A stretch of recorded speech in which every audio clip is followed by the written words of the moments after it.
പ്രിയപ്പെട്ട കൂട്ടുകാർക്ക് എല്ലാവർക്കും പുതിയ വീഡിയോയിലേക്ക് സ്വാഗതം. എല്ലാവരും സുഖമായിട്ടും സന്തോഷമായിട്ടിരിക്കുകയെന്ന് വിചാരിക്കുന്നു. ഇന്ന് ഞാൻ അഡീനിയം ചെടിയെക്കുറിച്ചാണ് പറയാൻ പോണത്. ഒരു തെറ്റിദ്ധാരണയുണ്ട് ഈ ചെടിയെപ്പറ്റി. അതെന്താണെന്ന് എല്ലാവരും ഒന്ന് കേട്ട് നോക്കൂ കേട്ടോ. എൻ്റെ കയ്യിൽ ഒരു കളറ് മാത്രമേ ഉള്ളൂ കേട്ടോ, അഡീനിയം ചെടി. 2-3 പ്രാവശ്യം ഞാൻ വാങ്ങിച്ചിട്ടും എപ്പോഴും ഉണ്ടാവുമ്പോൾ ഈ കളറ് മാത്രമായിട്ടാണ് ഉണ്ടായി വരുന്നത്. അഡീനിയം ചെടിയിൽ വിത്ത് ഉണ്ടാവാറുണ്ട്. ഞാൻ നേരത്തെ ആ വീഡിയോ ഇട്ടിട്ടുണ്ട്. ഇതാണ് വിത്ത്. നല്ല മുരിങ്ങക്കായ പോലെ ഇരിക്കും. ഇത് ഉണങ്ങിയതാണ്. വേറൊരെണ്ണം ഞാൻ എടുത്ത് വെച്ച് കണ്ടു. ഇപ്പോൾ കയ്യിലേക്ക് ഞാൻ തൊട്ടപ്പോൾ പോകുന്നു. ഇത് പൊട്ടിത്തെറിച്ച് പോവും. അതുകൊണ്ട് 2 വശത്തും ഓരോ റബ്ബർ ബാൻഡ് ഇട്ട് വെക്കുകയാണെങ്കിൽ കുഴപ്പമില്ല. അല്ലെങ്കിൽ പിന്നെ നമ്മൾ എന്നും ശ്രദ്ധിക്കണം കേട്ടോ, എന്നും നമ്മൾ നോക്കണം. ഇതുപോലെ ഈ ചെടിയിൽ മാത്രമാണ് കൂടുതലും വിത്ത് ഉണ്ടാവുക. ആ വിത്ത് എടുത്തിട്ട് ഞാൻ നട്ട ഒരു ചെടിയാണിത്. വേറെയും കുറേ ചെടികളുണ്ട്, അതിലൊന്നും പൂവുണ്ടായിട്ടില്ല. ഇതിൽ വേഗം പൂവുണ്ടായി, കണ്ടോ, ധാരാളം പൂവുണ്ടായിട്ടുണ്ട്.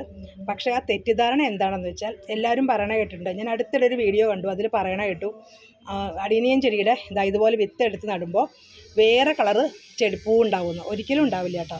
മറ്റേ ചെടിയുടെ പൂവിനേക്കാളും കുറച്ചുകൂടി കളർ കുറവാണ് ഈ പൂവിനെന്ന് എനിക്ക് തോന്നാറുള്ളത്. ഈ അഡീനിയം ചെടിക്ക് നല്ല വെയിൽ വേണം, പക്ഷേ വെള്ളം അധികം പാടില്ല. മഴയൊക്കെ വരുന്ന സമയത്ത് മാറ്റി വെക്കണം സൈഡിലേക്ക്. ഞാനിങ്ങനെ സൈഡിലേക്ക് മാറ്റി വെച്ചേക്കാണ്. പക്ഷെ നല്ല വെയിൽ കൊള്ളൂ കേട്ടോ. അതുകൊണ്ട് ഇവിടെ നല്ല വെയിലുണ്ട്, മഴ കൊള്ളൂല്ല, അധികം വെള്ളം വേണ്ട. 2-3 ദിവസം കൂടുമ്പോൾ വെള്ളം ഒഴിച്ചാലും കുഴപ്പമില്ല, അങ്ങനെ വാടിയൊന്നും പോവില്ല. നല്ല ഒരു ചെടിയാണ്, എപ്പോഴും പൂവുണ്ടാവും. പക്ഷേ എൻ്റെ കയ്യിൽ ഒരു കളറ് മാത്രമേ ഉള്ളൂ. ഇനിയും വേറെ കുറച്ച് കളറുകളൊക്കെ വാങ്ങിക്കണമെന്നുണ്ട്.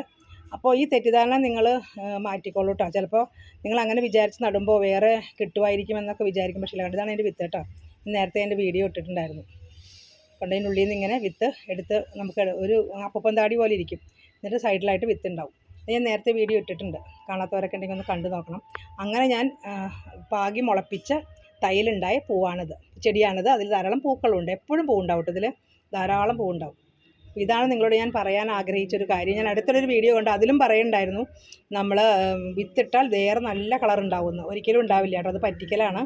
അങ്ങനെയൊക്കെ പറഞ്ഞ് നിങ്ങൾ ചെടി ആരുടെങ്കിൽ നിന്ന് വാങ്ങിക്കരുത് കേട്ടോ. അത് വേറെ പൂവൊന്നും ഉണ്ടാവില്ല. ഞാൻ തന്നെ പല പ്രാവശ്യം കടയിൽ നിന്ന് വാങ്ങിച്ചിട്ട് എനിക്ക് ഒരേ കളർ തന്നെയാണ് കിട്ടിയേക്കുന്നത്. അപ്പോൾ നിങ്ങളാരും അങ്ങനെ പറ്റിക്കപ്പെടരുത്. അതുകൊണ്ടാണ് ഞാൻ ഈ വീഡിയോ ചെയ്തത്.